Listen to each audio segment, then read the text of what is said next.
بسم الله الرحمن الرحيم يسبح لله ما في السماوات وما في الأرض الملك القدوس العزيز الحكيم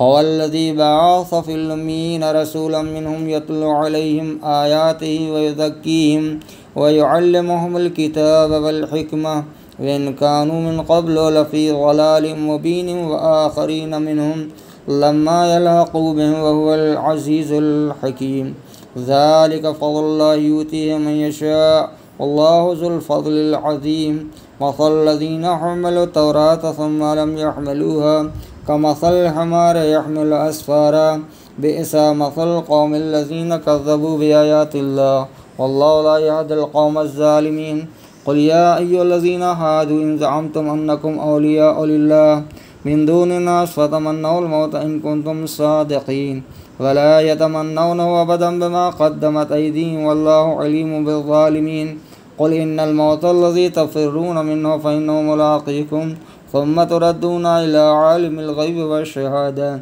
فينبئكم بما كنتم تعملون يا أيها الذين آمنوا إذا نودي للصلاة من يوم الجمعة فاسعوا إلى ذكر الله وذروا البيع ذلكم خير لكم إن كنتم تعلمون فإذا قضيت الصلاة فانتشروا في الأرض وابتغوا من فضل الله واذكروا الله كثيرا لعلكم تفلحون وإذا رأوا تجارة أو لهوا انفضوا إليها وتركوك قائما قل ما عند الله خير من اللهو ومن التجارة والله خير الرازقين.